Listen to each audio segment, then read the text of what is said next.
দেখো আগের দিন তোমাদের কর্মধারায় সমাসটা হয়েছিল, আজকে তোমাদের তৎপুরুষ সমাসটা হবে। তো তৎপুরুষ সমাস কাকে বলে?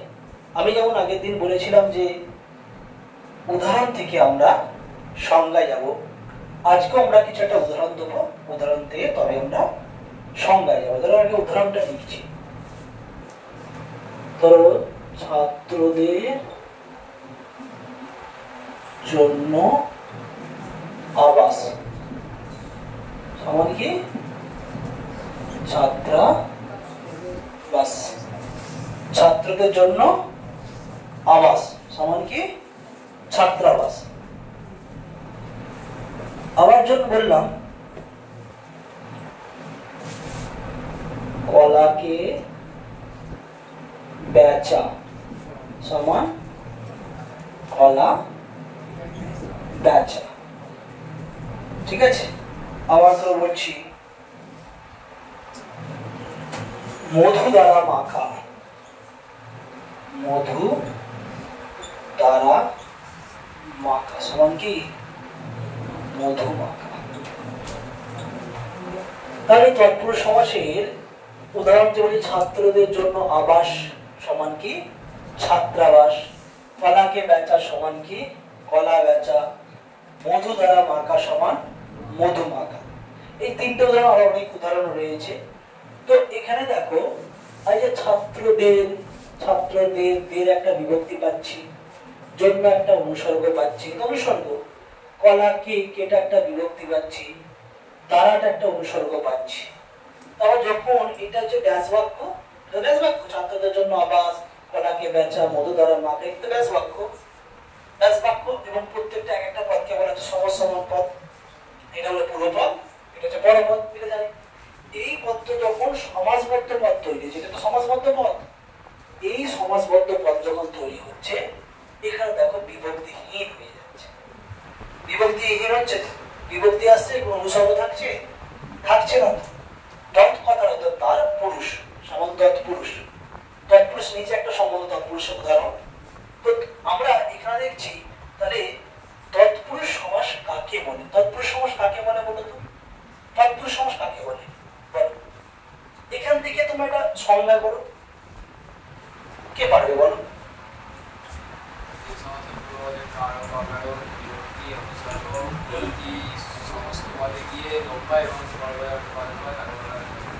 আচ্ছা, তাহলে যে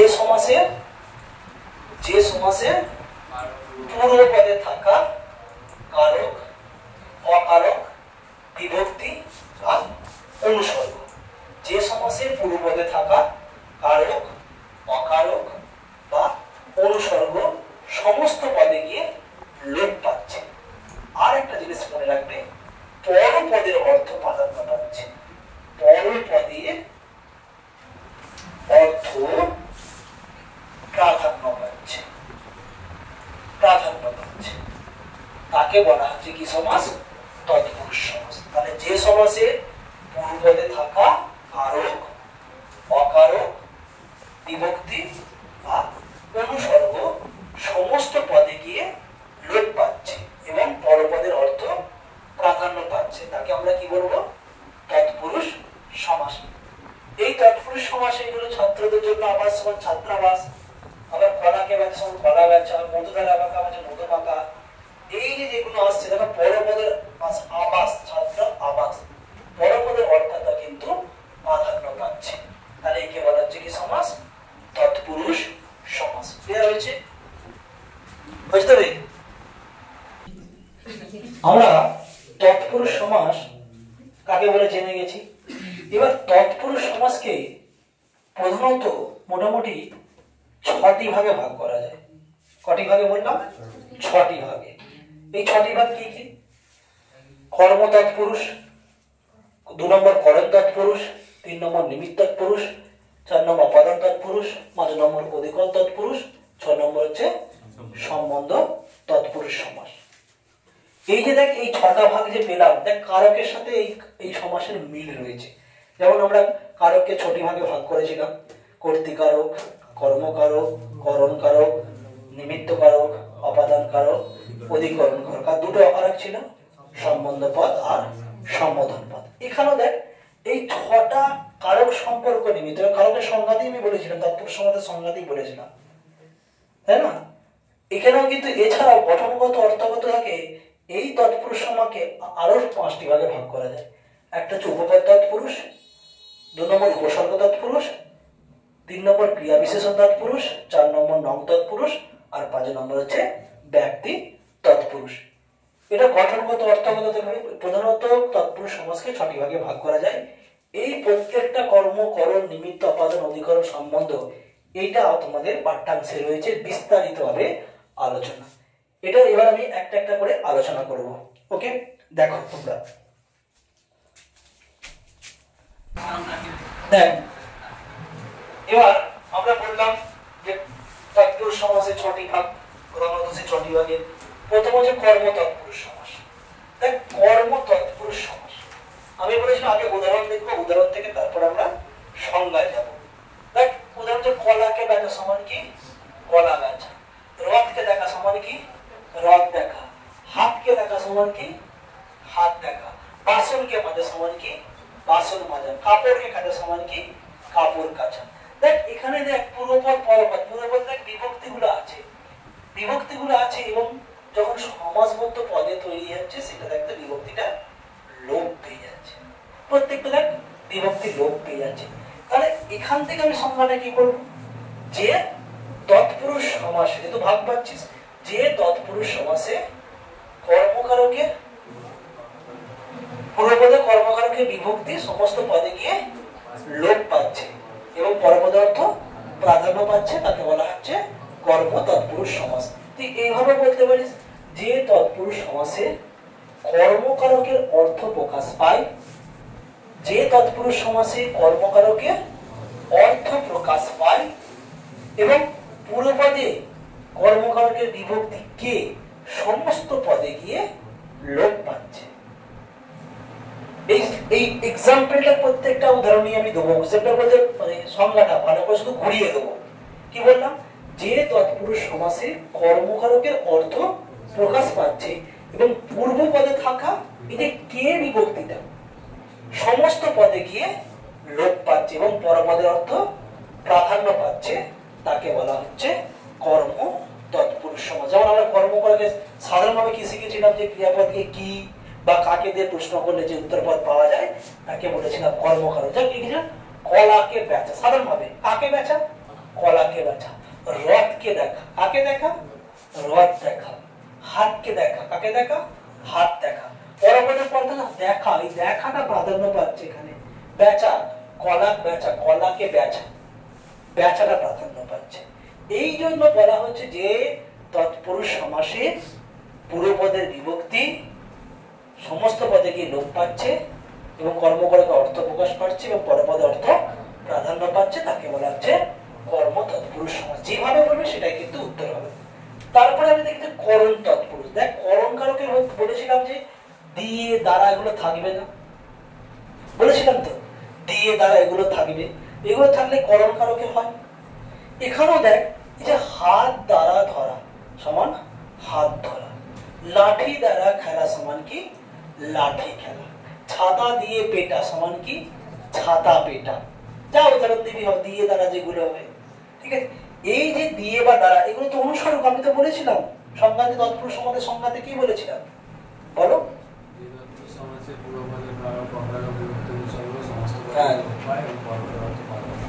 জোরে বলো। তৎপুরুষ সমাসে পূর্বপদে কারক, অকারক, বিভক্তি, অনুসর্গ সমস্ত পদে গিয়ে লোপ পায় এবং পরপদে অর্থ প্রাধান্য পায়, তাকে বলা হচ্ছে তৎপুরুষ সমাস। এবার এখান থেকে সংজ্ঞাটা কি করো? যে তৎপুরুষ, যে তৎপুরুষ সমাসে করণ কারকের অর্থ প্রকাশ পায়, করণ করে অর্থ প্রকাশ পাচ্ছে, আমি সংজ্ঞাটা তারপর করণ কারকের অর্থ প্রকাশ পায় এবং পূর্বপদে অনুসর্গ সমস্ত পদে গিয়ে লোপ পায় এবং পরপদে অর্থ প্রাধান্য পায়, তাকে বলা হচ্ছে করণ। Very good. রিয়ান বল। যে তৎপুরুষ সমাসে করণ কারকের অর্থ প্রকাশ পায় আর পূর্বপদে বিভক্তি সমস্ত পদে গিয়ে লোপ পায়। বিভক্তি না, এখানে তো অনুসর্গ পাচ্ছি বাবা। অনুসর্গ মানে এখানে অনুসর্গটা সমস্ত পদে গিয়ে লোপ পাচ্ছে, তাকে বলা হচ্ছে কি সমাস? করণ তৎপুরুষ সমাস। ক্লিয়ার হয়েছে? সায়ন বল।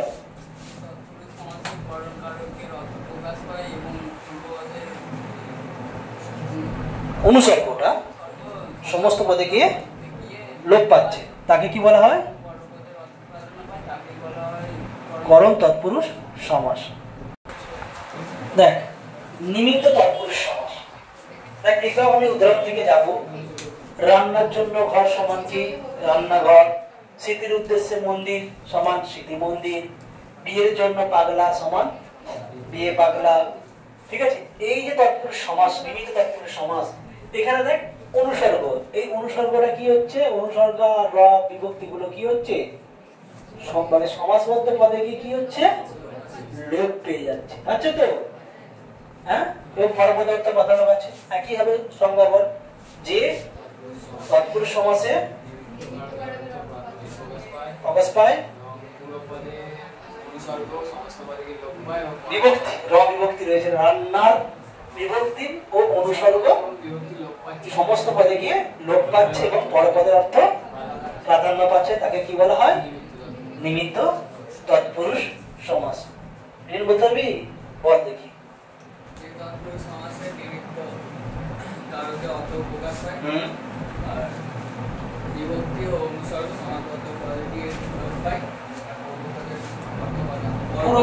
পরপদের অর্থ প্রাধান্য পায়, তাকে বলা হচ্ছে নিমিত্ত তৎপুরুষ সমাস। ওই জন্য রান্নার জন্য ঘর, স্মৃতির উদ্দেশ্যে মন্দির স্মৃতি মন্দির, বিয়ের জন্য পাগলা বিয়ে পাগলা। আর কেউ উদাহরণ বলতে পারবি? এগুলো ছাড়া বল। অনাথের জন্য আশ্রম, অনাথাশ্রম। আর কি? বালিকাদের জন্য বিদ্যালয়, বালিকা বিদ্যালয়। আর বলিস কি রে? বইয়ের জন্য পাগল বউ পাগল। বড় হয়ে গেছিস ছেলে বলে। সত্যি ভালো উদাহরণ দিয়েছিস, কিন্তু পরীক্ষা খাতাতে লিখবি। কিন্তু এবার তো একটা মাধ্যমিক হয়েছিল না, যে একটা খাতা আছে, কি বলেছিল সেই খাতাটা? কি কি মনে পড়লো না, কি লিখেছিল বলতে একটা? হ্যাঁ, না না না, সেটা সেই খাতাটা ভাইরাল হয়েছিল। কি ইতিহাসে না একটা এবারই হয়েছিল, ইতিহাসে না ভূগোল না বাংলা একটা কি লিখেছিল না টপিক, সেটা ভাইরাল হয়েছিল, দেখিয়েছিল। হ্যাঁ হ্যাঁ, এটা ভাইরাল হয়েছিল। না না, ওটা তো একটা ভাইরাল হয়েছিল, একটা প্রশ্ন ভাইরাল হয়েছিল। যাই হোক, নিমিত্ত পুরুষ সমাজ বললাম। রান্নার জন্য ঘর, রান্নাঘর, স্মৃতির উদ্দেশ্যে মন্দির স্মৃতি মন্দির, বিয়ের জন্য পাগলা বিয়ে পাগলা। এবার আছে আমাদের অপাদান তৎপুরুষ সমাস। অপাদান তৎপুরুষ হবে দেখ অগ্নি থেকে ভয়। আমরা দেখ নিমিত্ত তৎপুরুষের জন্য বলেছে, জন্য উদ্দেশ্য থাকলে নিমিত্ত করা হয়, ঠিক একইভাবে অপাদানের থেকে হইতে থাকলে এগুলো কি হচ্ছে? অপাদান তৎপুরুষ। একইভাবে অগ্নি থেকে ভয়, সত্য থেকে ভয়, যেমন অগ্নি ভয় সত্য কষ্ট। এই তো আরো উদাহরণ আছে। যেমন একইভাবে যে তৎপুরুষ সমাসে অপাদান কারক অর্থ প্রকাশ পায় এবং অনুসর্গ সমস্ত পদে গিয়ে লোপ পাচ্ছে এবং পরপদে অর্থ প্রাধান্য পাচ্ছে, তাকে বলা হচ্ছে কি সমাস? অপাদান তৎপুরুষ। এই দুটো উদাহরণ ছাড়া আর কি উদাহরণ হতে পারে বল? এই দুটো উদাহরণ ছাড়া আর কি উদাহরণ তোরা দে? বিলেত থেকে ফেরত, বিলেত ফেরত। আর থেকে হইতে, থেকে হইতে অনেক কিছু আছে বল। থেকে হইতে থাকে বন্ধন থেকে হচ্ছে বন্ধন মুক্ত, অবশ্যই হবে। এই উদাহরণগুলো কিন্তু হবে। এরপর আমাদের আছে দেখ অধিকরণ তৎপুরুষ সমাস আর সম্বন্ধ তৎপুরুষ সমাস। একই হবে অধিকরণ তৎপুরুষ সমাসে গাছে পাকা, রাতে কানা। আবার এই যে গাছ পাকা, রাত কানা। দেখ অধিকরণ কারকের ক্ষেত্রে আমি কি বলেছিলাম? স্থান, কাল, আধার এগুলো থাকবে। অধিকরণ গাছে পাকা, কোথায় পাকা রে? গাছে পাকা। রাতে কানা, কিসে কানা রে? রাত কানা। আর কি বল? আরো অনেক অনেক হবে বল। আর কি উদাহরণ হবে বল? অকালে বোধন, অকাল বোধন। অকালে মৃত্যু, অকাল মৃত্যু। ঠিক আছে? এই যে উদাহরণ অধিকরণ তৎপুরুষ একই হবে সংজ্ঞাজয়ীরা, যে তৎপুরুষ সমাসে অর্থ প্রকাশ পায় এবং পূর্বপদ বিভক্তি সমস্ত পদে গিয়ে লোপ পায়, পরপদ অর্থ প্রাধান্য পায়, তাকে বলা হচ্ছে কি সমাস? অধিকরণ তৎপুরুষ। খুব সহজ। এবার এক সম্বন্ধ তৎপুরুষ। সম্বন্ধ তৎপুরুষ কাকে বলে? এখানে দেখ নদীর তীর সমান নদী তীর, রাজার বাড়ি সমান কি রাজবাড়ি, ঠিক আছে। র বা এর থাকবে। দেশের বন্ধু সমান দেশ বন্ধু, জগতের পিতা সমান জগৎ পিতা, বিপদের বন্ধু সমান বিপদ বন্ধু। এই যে র বা এর গুলো সমস্ত পদে কি আবার সেই লোপ পাচ্ছে। তাহলে একই জনের যে তৎপুরুষ সমাসে অকারক, এটা হচ্ছে অকারক সম্বন্ধ পদে অর্থ প্রকাশ পায়, বা র বা এর বিভক্তি সমস্ত পদে গিয়ে লোপ পাচ্ছে। যে মানে বুঝে গেছিস মানে যেভাবে উত্তর করবি সেটাই কিন্তু উত্তর হবে। তাকে বলা হচ্ছে সম্বন্ধ তৎপুরুষ সমাস। এইগুলো আমাদের তৎপুরুষ সমাসের প্রধান 6টি ভাগ। এরপরে যে ভাগগুলো আছে সেগুলো নিয়ে আলোচনা করব। এবার আসছে দেখ উপপদ তৎপুরুষ সমাস। তো উপপদ তৎপুরুষ সমাস কাকে বলে? এখানে এক সংজ্ঞা দিয়েছে কি, উপপদের সঙ্গে কিদন্ত পদের মিলনে, উপপদের সাথে কিদন্ত পদের মিলনে যে সমাস নিষ্পন্ন হয় তাকে বলা হচ্ছে কি পদ? উপপদ তৎপুরুষ সমাস। একটা উদাহরণ দিচ্ছি, এক জলে জলে যে সমান কি জলচর, অগ্রে জন্মে যে সমান কি মধু পান করে যে সমান মধু, তাই তো? গ্রামে বাস করে যে সমান গ্রামবাসী। তাহলে এই যে উদাহরণগুলো যে উপপদের সাথে কিদন্ত পদের মিলন, তাহলে এখানে উপপদটা কোনটা কিদন্ত পদটা কোনটা আমাকে আগে জানতে হবে। আগে উপপদটা যে বললেন স্যার এই উপপদ জিনিসটা কি আর এই কিদন্ত পদটা কি এটা আমাকে জানতে হবে। তারপরে তো তার সঙ্গে সমাস নিষ্পন্ন হবে, সৃষ্টি হওয়া। তাহলে উপপদের সঙ্গে কিদন্ত পদের মিলনে যে সমাস হচ্ছে তাকে বলা হচ্ছে কি উপপদ তৎপুরুষ সমাস। তো উপপদ তৎপুরুষ সমাসে এই যে বলে কিদন্ত পদ কাকে বলে? কিদন্ত পদ কাকে বলে? ধাতুর উত্তরে, আমরা বলেছিলাম কিত পদটা মনে আছে? ধাতুর উত্তরে কি হয় বল? ধাতুর উত্তরে কি হচ্ছে? ধাতুর উত্তরে যে প্রত্যয় যুক্ত হচ্ছে, কি বললাম? ধাতুর উত্তরে যে প্রত্যয় যুক্ত হচ্ছে তাকে বলা হচ্ছে কৃৎ প্রত্যয়। একটা উদাহরণ দিলে ভালো করে বুঝতে পারবি।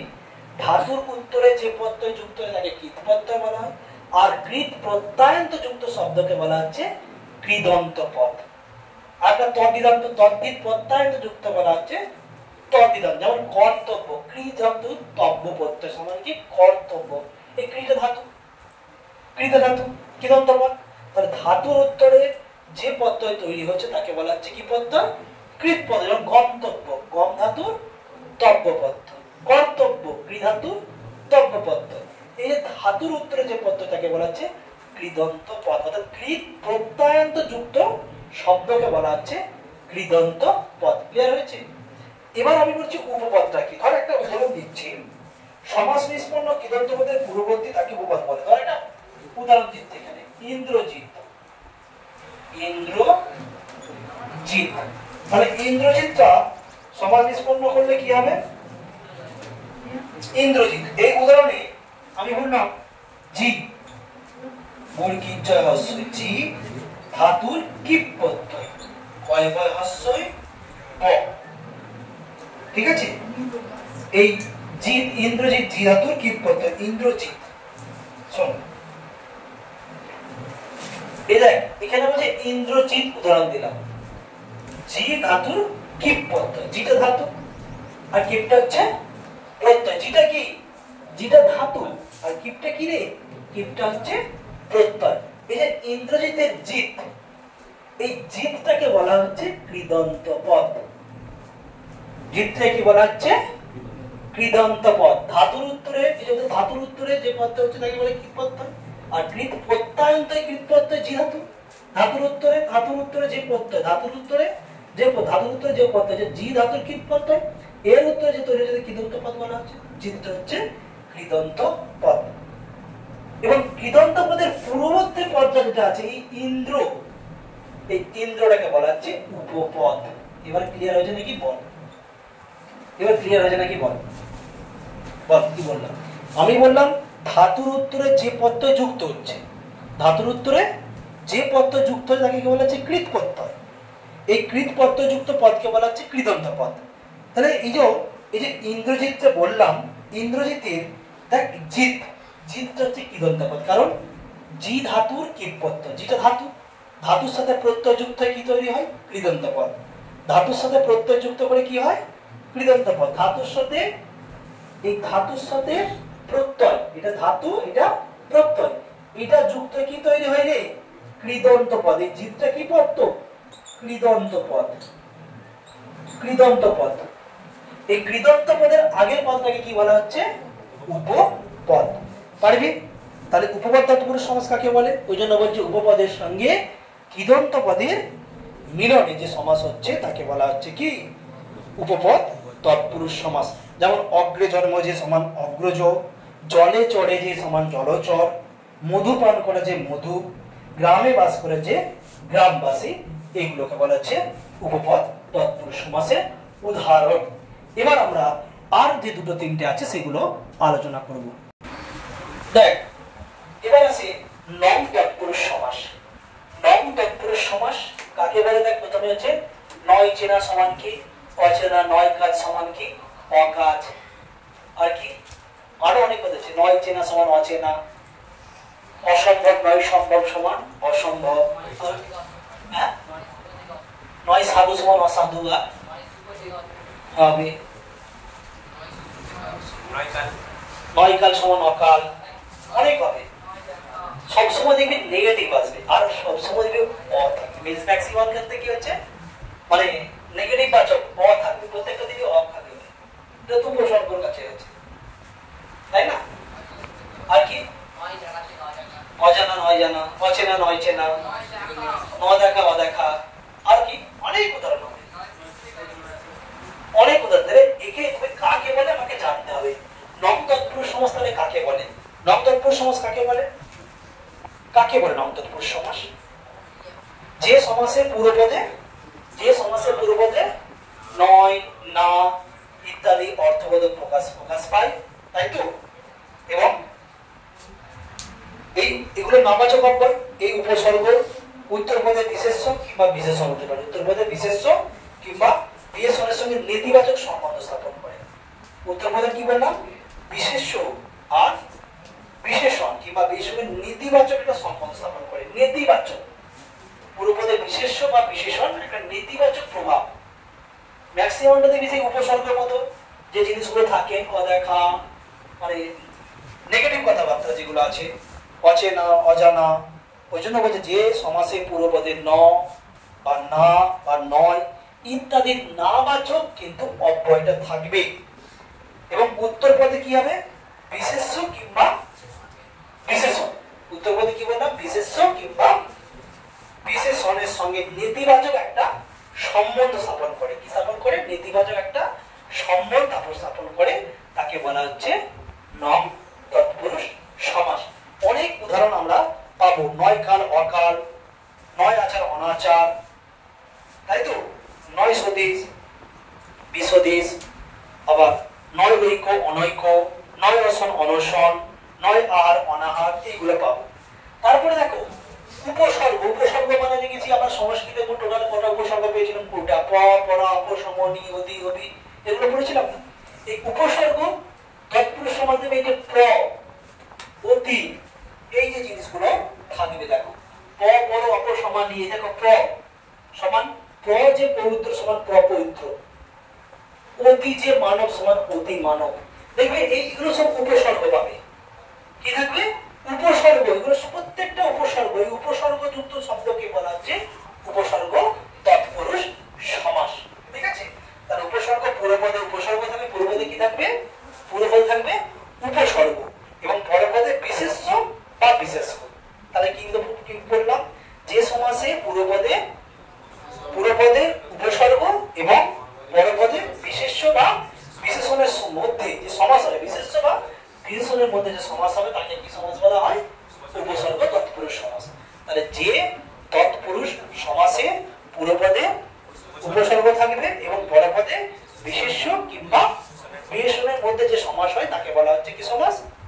উপসর্গ তৎপুরুষ সমাস। এবার আমি আসছি, দেখো ব্যাপ্তি। ব্যাপ্তি একটা সময় বোঝাচ্ছে। ব্যাপ্তি মানে একটা সময় বোঝাচ্ছে। যে তৎপুরুষ সমাসের স্থান এবং কালের ব্যাপ্তি বোঝায়। স্থান এবং কালের ব্যাপ্তি বোঝাচ্ছে। দেখো স্থান ও কালের ব্যাপ্তি হচ্ছে পা থেকে মাথা পর্যন্ত, মানে এক কথায় আমরা কি বলবো? এক কথার প্রকাশের মধ্যে পা থেকে মাথা পর্যন্ত কি হয়?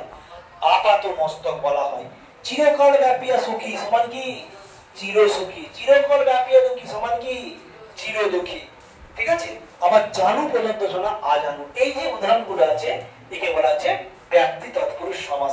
তাহলে যে তৎপুরুষ সমাসের স্থান আর কালের ব্যাপ্তি বোঝায়, একইভাবে পরপদে মানে পূর্বপদে প্রাধান্য পায় না, পরপদে প্রাধান্য পায়, তাকে বলা হচ্ছে কি সমাস রে? ব্যাপ্তি তৎপুরুষ সমাস। তারপরে ক্রিয়া বিশেষণ, ক্রিয়া বিশেষণ মানে কি? অর্ধ রূপে দগ্ধ সমান অর্ধ দগ্ধ, ঘন রূপে সন্নিবিষ্ট সমান ঘন সন্নিবিশিষ্ট, নিম রূপে রাজি সমান নিম রাজি, দৃঢ়ভাবে বদ্ধ সমান দৃঢ়বদ্ধ।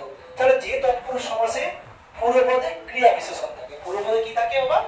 ক্রিয়া বিশেষণ থাকে। তাহলে যে তৎপুরুষ সমাসে পূর্বপদে ক্রিয়া বিশেষণ হয় এবং পরপদের অর্থ প্রাধান্য হয়, পূর্বপদে ক্রিয়া বিশেষণ হয় এবং পরপদে অর্থ প্রাধান্য পায়, তখন তাকে বলা হচ্ছে ক্রিয়া বিশেষণ তৎপুরুষ সমাস।